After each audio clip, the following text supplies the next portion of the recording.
My stepdaughter screamed, "You're just a walking wallet," when I refused to buy her a car. My fiancé smirked and said, "She's not wrong." I immediately canceled every supplementary card they owned. "Wallet lost," I announced. "Go find a job."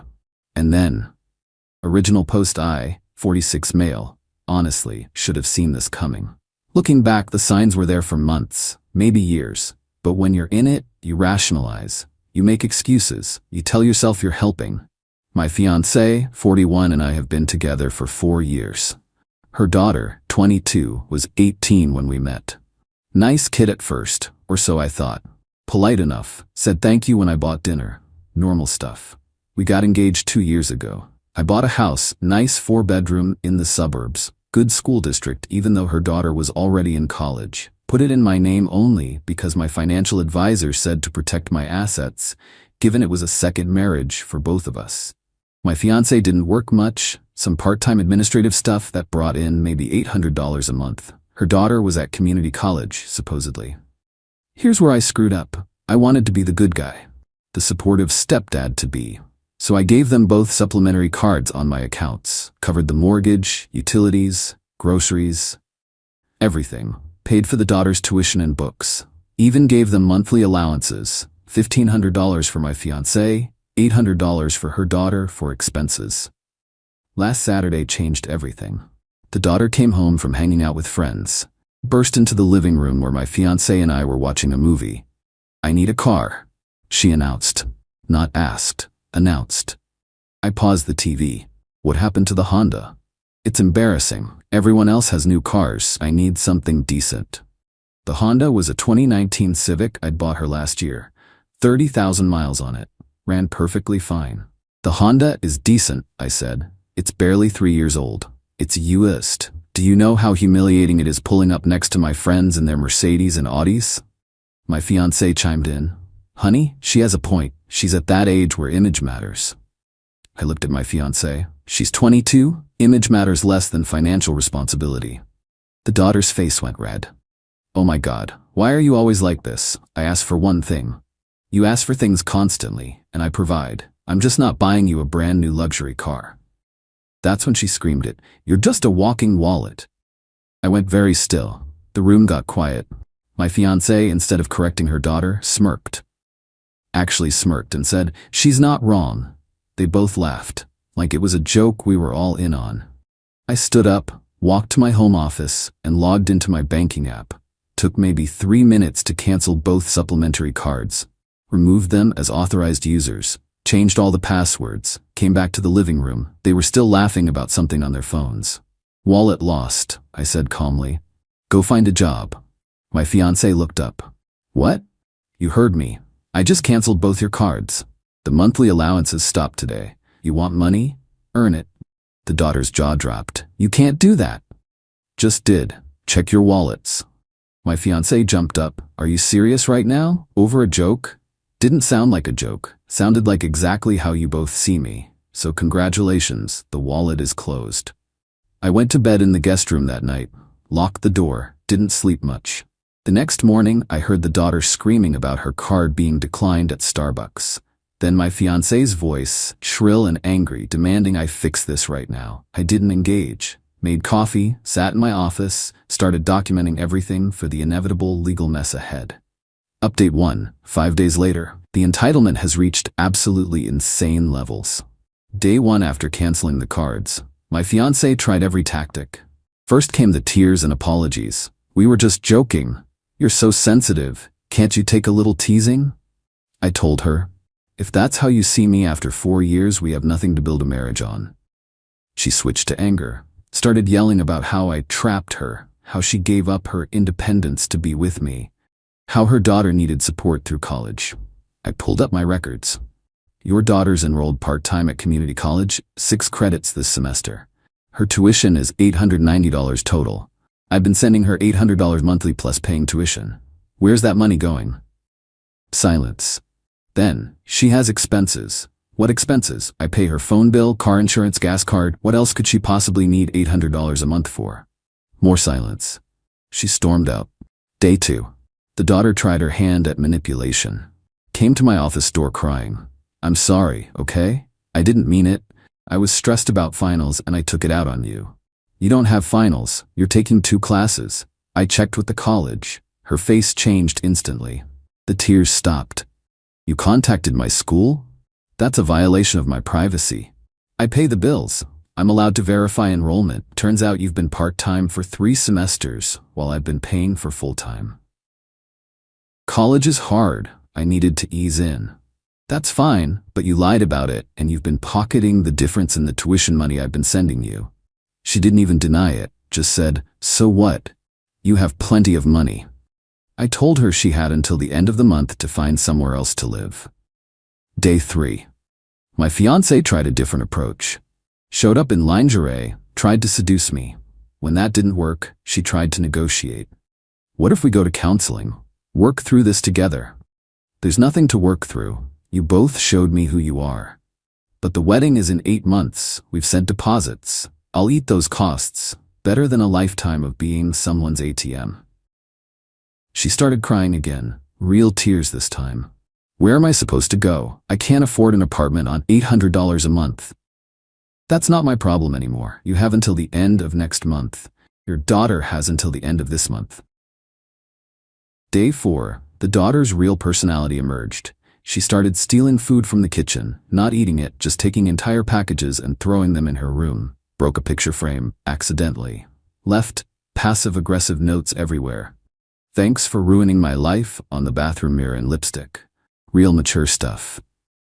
I installed a lock on my bedroom door and another on my office. Day 5 today. My fiancé's sister called. Started the conversation with, "What the hell is wrong with you?" I let her rant for a minute, then said, "Did your sister tell you what happened?" She said you're kicking them out over a misunderstanding. I explained the whole situation. The wallet comment, the smirk, the lying about college, the entitlement. Her sister paused. Then, "Okay, that's bad, but you're really gonna throw away 4 years over this?" I'm not throwing anything away. They showed me the relationship was transactional. They literally called me a wallet. I'm just accepting reality. You're being vindictive. My sister gave up her prime years for you.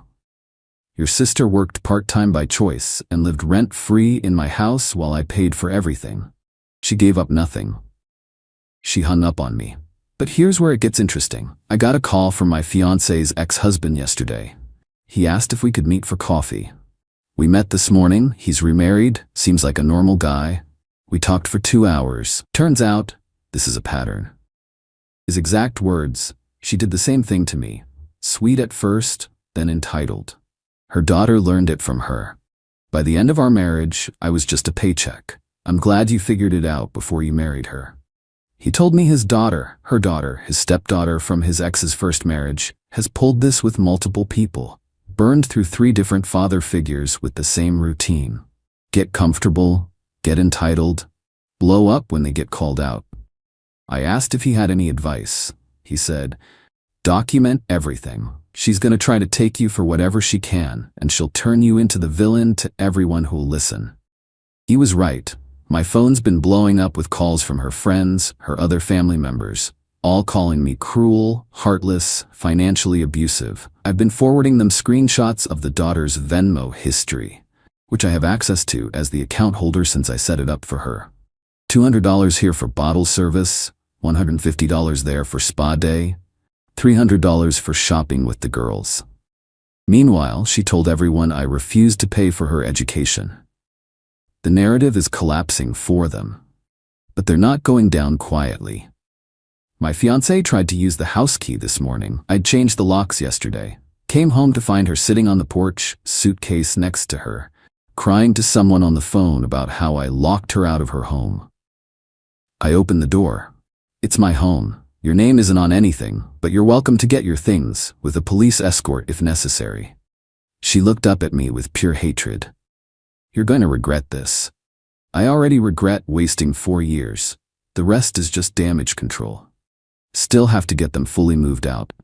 Still have to deal with the wedding cancellations. Still have to untangle our lives completely, but I'm sleeping better than I have in months. Even in the chaos, there's this sense of relief, like I've been holding my breath for years and finally exhaled. More updates coming as this train wreck continues. Update 2. 3 weeks later. The level of entitlement and dirty tricks has officially entered delusional territory. So after I changed the locks, my fiancé got a lawyer. Not a divorce lawyer, we're not married, but some guy she found who sent me a letter demanding equitable distribution of shared assets and claiming she had implied tenancy rights. My attorney laughed when she read it. This is barely coherent. She has no claim to your house, your assets, or anything else. At best, she can argue for the return of her personal belongings. But the letter demanded 1. $50,000 for pain and suffering.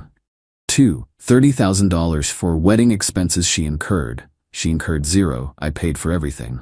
3. Continued residence in my home for 6 months to find suitable housing. 4. Her car, which is in my name that I pay for. My attorney sent back a response that basically said, "No, come get your stuff." That's when the real game started. The daughter's campaign.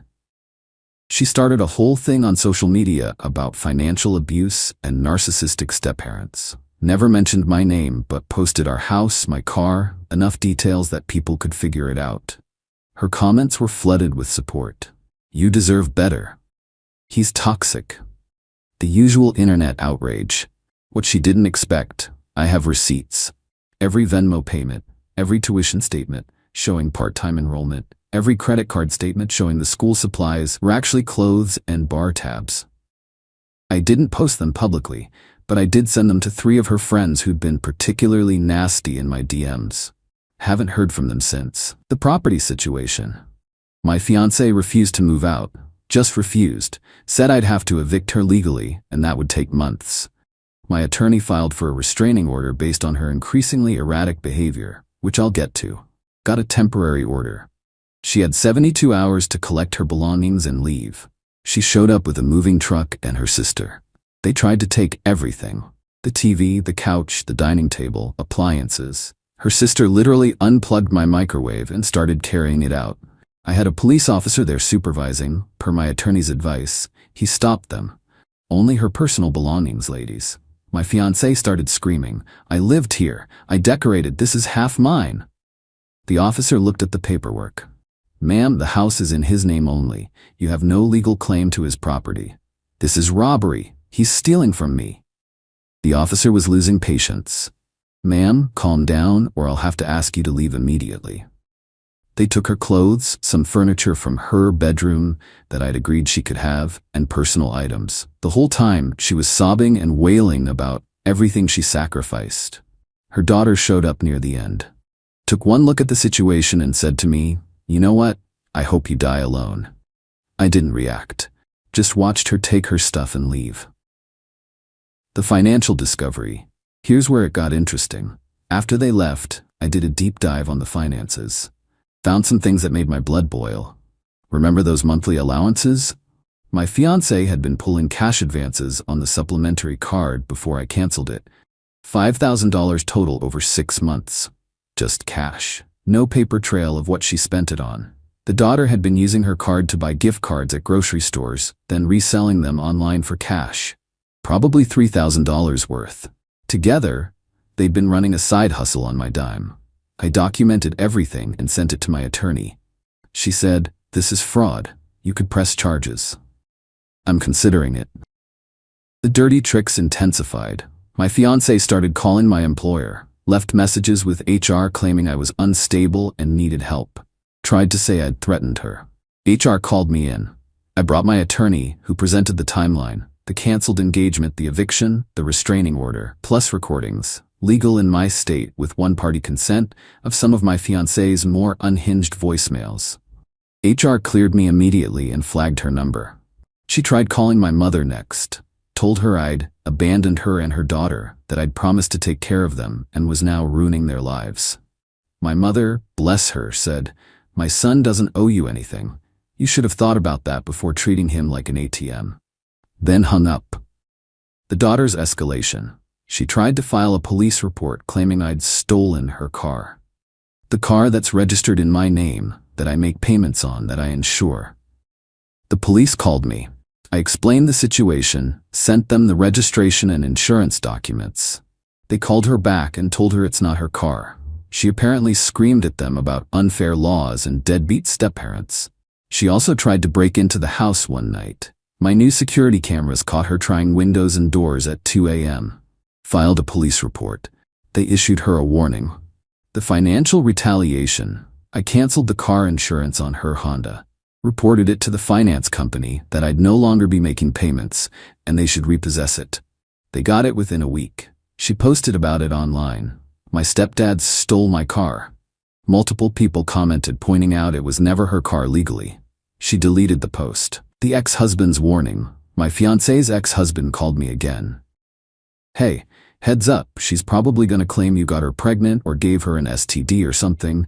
It's what she threatened me with when I filed for divorce. We haven't been intimate in 2 months, I said. Doesn't matter. She'll claim it anyway if she thinks it'll get her money. Just be ready. Sure enough, 3 days later I got a text from her. I need to talk to you about my health. There are consequences to what you've done. I didn't respond, forwarded it to my attorney. My response: I'm not playing their games. Every threat, every lie, every manipulation attempt goes to my attorney. I document everything. I don't engage directly. I did, however, take one action that felt good. I sold the engagement ring. Got $8,000 for it, almost what I paid. Put that money toward my legal fees. Also finally canceled the wedding venue and vendors. Lost about $12,000 in deposits. It stung, but it's cheaper than a divorce would have been. Started seeing a therapist, not because I'm traumatized, but because I wanted to understand how I missed the red flags for so long. She's been helpful. Where we stand now, my fiancé is living with her sister in a 2-bedroom apartment. The daughter is apparently couch surfing with friends. Neither one has contacted me, except through attorneys. My attorney sent a final letter demanding they cease all contact, all social media posts about me, and all attempts to contact my employer or family. Threatened harassment charges if they continue. It's been quiet for 3 days, suspiciously quiet. My attorney says that's usually when they're planning something.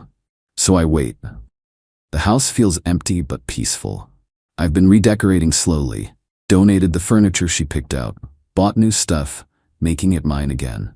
Friends ask if I'm okay. Honestly, I'm furious at myself for wasting 4 years, but I'm also relieved. This could have been my entire life. Final update: 2 months later. It's over.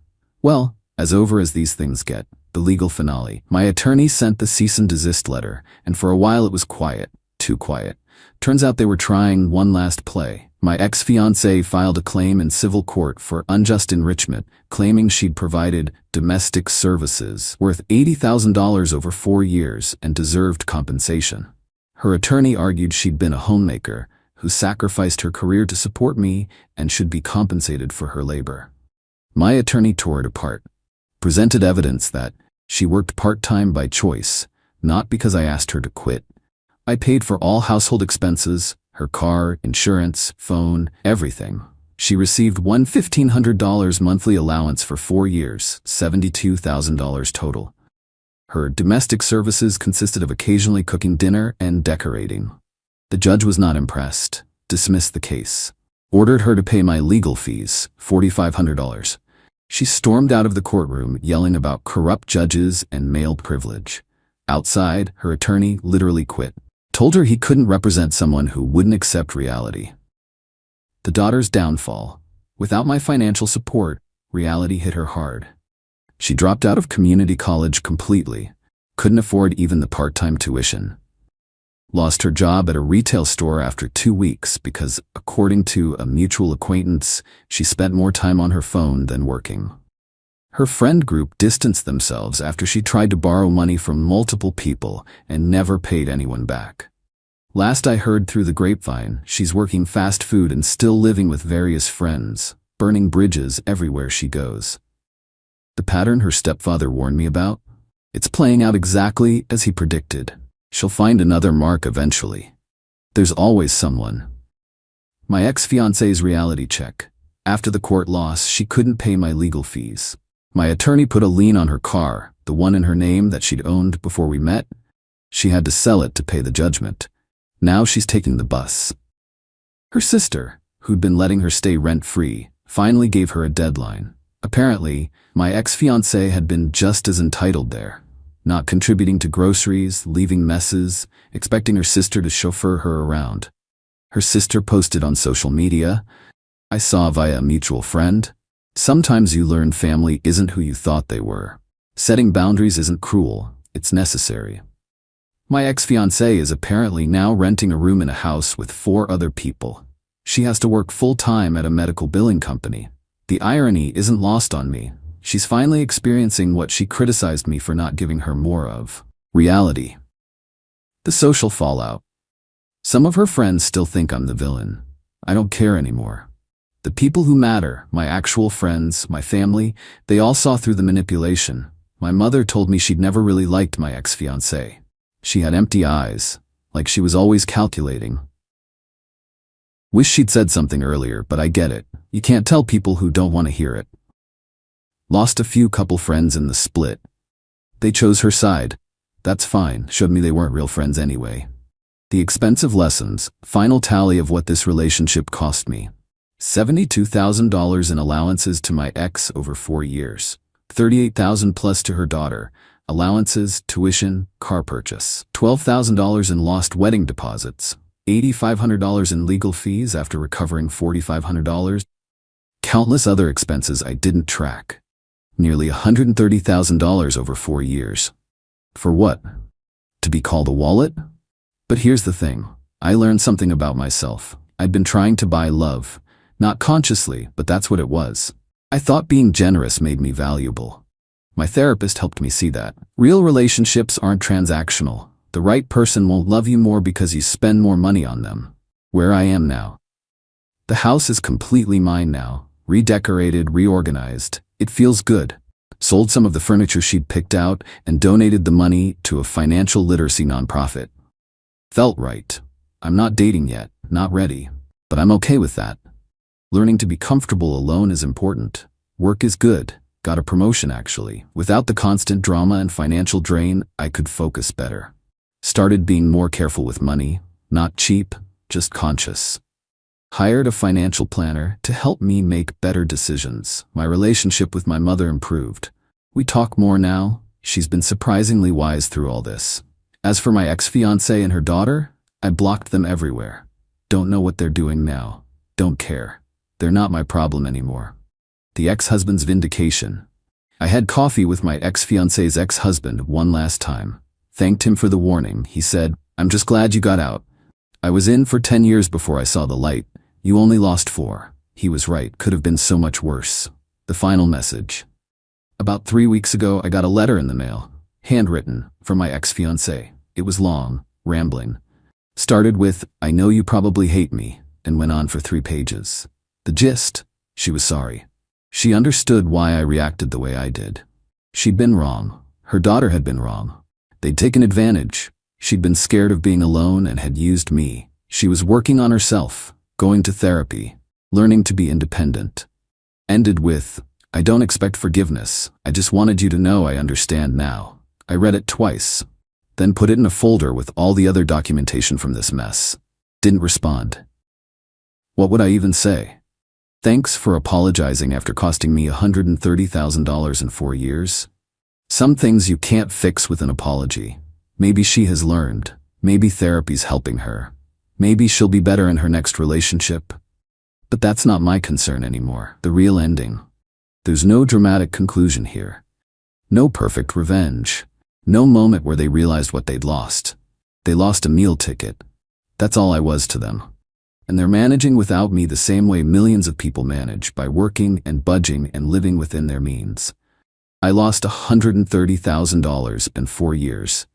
But I learned what I'm worth. And it's not measured in dollars. The engagement ring money went to legal fees. The wedding deposits are gone. Some furniture got donated. Life moved on. I'm 46 years old, single, living in a nice house, doing okay. It's not the life I planned, but it's honest. No one's using me. No one's taking advantage. No one's calling me a wallet. And you know what? That's enough. Could this have turned out differently? Sure. If they'd apologized immediately.